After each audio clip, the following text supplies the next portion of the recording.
मानवी परंपरा विरुद्ध ईश्वरी वचन, परमेश्वराचं वचन. नव्या करारातून 1 कोरिंथ अध्याय 11 सखोल स्पष्टीकरण. मी देवाचा सेवक पास्टर मोझेस ख्रिस्ती धर्मातील काही रूढी आणि परंपराचे समर्थन करणाऱ्यांच्या वचनविरोधी वक्तव्यांचे खंडन करण्यासाठी हा लेख सादर करीत आहे. आपण परंपरेला नव्हे तर प्रभू काय म्हणतो याला महत्त्व दिले पाहिजे. वचनाला तोडून फोडून आपल्या रूढी परंपरा ह्याला धरून जो अर्थ सांगितला जात आहे तो बरोबर नाही आहे. बघा, या ठिकाणी दिलेले, जर कोणी स्त्री आपलं डोकं झाकत नाही, डोकं उघडं ठेवून प्रार्थना करते, गाणं गाती, संदेश देती, तर ती अपमान करते दिलेला आहे. वक्तव्य क्रमांक 1. जर कोणी स्त्री आपलं डोकं झाकत नाही तर ती अपमान करते. केवळ कापडाचा तुकडा किंवा साडीचा पदर डोक्यावर नसल्याने देवाचा अपमान होत नाही. अपमान तेव्हा होतो जेव्हा आपण देवाच्या वचनाचे पालन करीत नाही आणि जे परमेश्वर देवाने स्त्रीला नैसर्गिक दिले त्या नैसर्गिक नियमांचे उल्लंघन करतो. सत्य. 1 कोरिंथ अध्याय 11 वचन 5 मधील उघडे मस्तक या शब्दाचा मूळ ग्रीक अर्थ आकाटाकालिप्टोप्स असा आहे. याचा अर्थ नैसर्गिक आच्छादन नसलेली स्थिती. मी स्पष्टीकरण देतो. प्रेषित पौल येथे अशा स्त्रीबद्दल बोलत आहे जिने आपले नैसर्गिक आच्छादन म्हणजेच लांब केस जे आहे ते कापले आहेत. निसर्गाने दिलेले केस हेच स्त्रीचे खरे आच्छादन आहे. त्यामुळे पदर नसणे म्हणजे अपमान नसून केस कापलेले असणे हा खरा अपमान आहे. आज ख्रिस्ती जगतामध्ये असे मॉडर्न बायका आलेले आहेत, मॉडर्न मुली आलेल्या आहेत आणि ते काय करतात, डोकं उघडं ठेवतात, डोक्यावर पदर घेत नाही. वक्तव्य क्रमांक 2. आजच्या मॉडर्न स्त्रिया डोक्यावर पदर घेत नाहीत. ते वचनाच्या विरोधात आहे. याचे उत्तर देतो मी. वचनाच्या विरोधात त्या स्त्रिया नाहीत ज्या पदर घेत नाहीत, तर त्या आहेत ज्या केस कापतात. सत्य. 1 कोरिंथ अध्याय 11 वचन 15 स्पष्टपणे सांगते, तिला केस आच्छादनासाठी दिले आहेत. English KJV. For her hair is given her for a covering. Bible कुठेही म्हणत नाही की टोपी किंवा पदर आच्छादन आहे. मूळ ग्रीक शब्द पेरिबोलायन याचा अर्थ नैसर्गिक वेस्टर्न असा होतो. देवाने दिलेले केस हेच स्त्रीचे कायमस्वरूपी आच्छादन आहे. ज्या स्त्रीचे केस लांब आहेत ती वचनानुसार आधीच आच्छादित म्हणजे कवर्ड आहे आणि भारी पॉवरफुल संदेश देत आहे. होय, तुमचं ते संदेश लोकांना उत्तेजन देऊ शकतो, परंतु लोकांना आशीर्वाद देऊ शकत नाही. वक्तव्य क्रमांक 3. तुमचे संदेश लोकांना उत्तेजन देऊ शकतात पण आशीर्वाद देऊ शकत नाही. याचे उत्तर देतो. आशीर्वाद हा मानव निर्मित रूढी किंवा परंपरेत नसून देवाच्या जिवंत वचनाच्या आज्ञा पालनात असतो. सत्य. 1 कोरिंथ अध्याय 11 वचन 10 अनुसार लांब केस हेच अधिकाराचे चिन्ह आहे.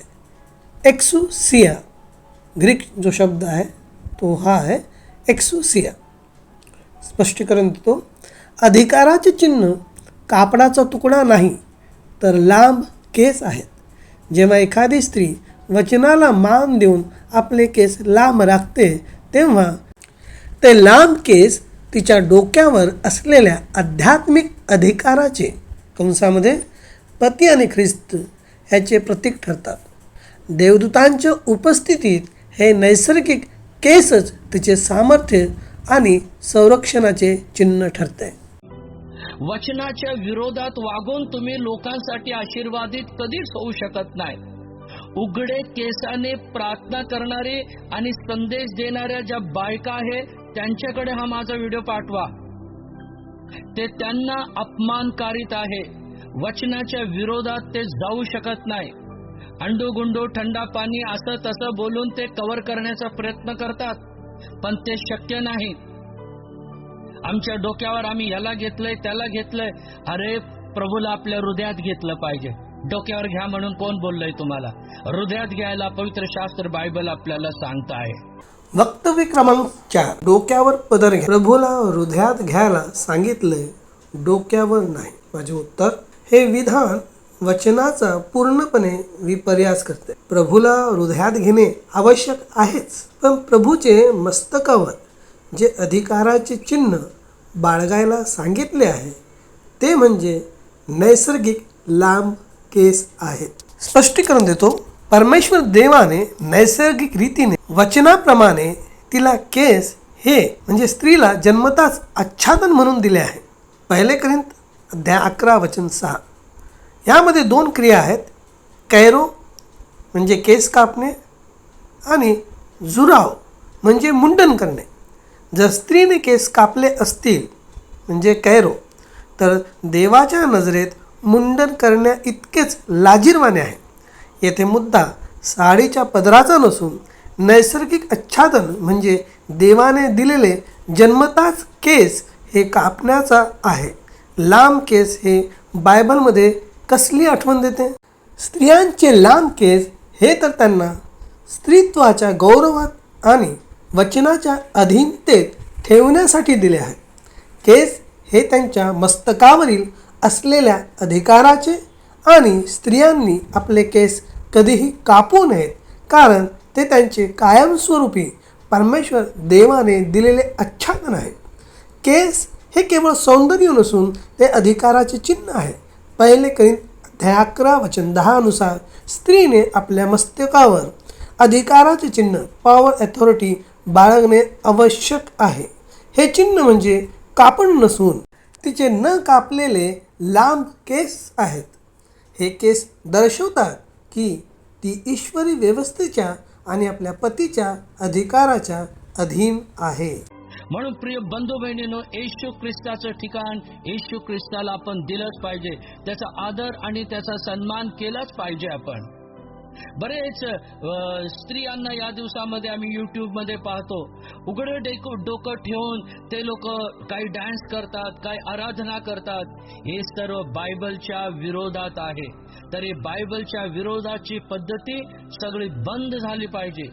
आपण येशू ख्रिस्ताची वधू आहोत. आपला जटामासीचा सुगंध एक साक्षीच्या जीवनाने पसरला पाहिजे. तेच 2 कोरिंथी 2:15 मध्ये मी ऑलरेडी सांगितलेलं आहे. प्रियांनो, आपलं जीवन आपण प्रभूला समर्पित. वक्तव्य क्रमांक 5, उघडे डोकं ठेवून आराधना करणे बायबलच्या विरोधात आहे. माझे उत्तर, उघडे मस्तक यांची व्याख्या चुकीच्या पद्धतीने केली जात आहे. सत्य, उघडे मस्तक म्हणजे केस कापलेले मस्तक. ज्या स्त्रियांचे केस लांब म्हणजे न कापलेले केस आहेत त्यांचे मस्तक बायबल अनुसार आच्छादित म्हणजे कवर्ड आहेत. जर तिने केस कापले नाहीत तर तिला टोपीची किंवा पदराची गरज नाही, कारण देवाने स्वतः तिला केसांचे आच्छादन दिले आहे. अमेरिकन कायदा आणि केस कापणे या ऐतिहासिक वास्तवतेकडे मी तुम्हाला घेऊन जातो. एक काळ होता जेव्हा अमेरिका ही देवाच्या वचनाप्रमाणे चालत होती, ती देवभीरू होती. 1920च्या काळात अमेरिकेत पतीच्या परवानगीशिवाय केस कापणे म्हणजे बॉब्ड हेअर हा मानसिक क्रूरतेचा भाग मानला जात असे.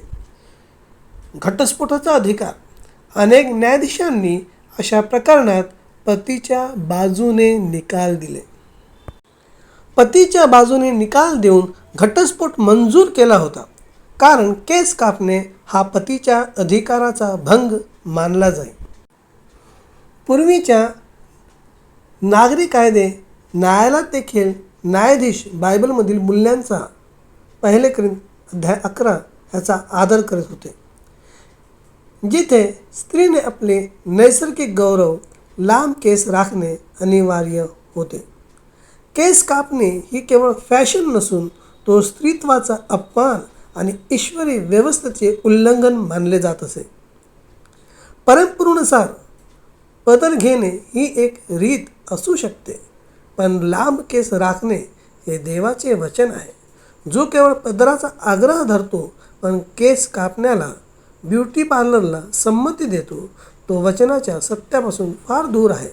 आशीर्वाद हा परंपरेने नाही तर वचनाच्या पूर्ण पालनात आहे.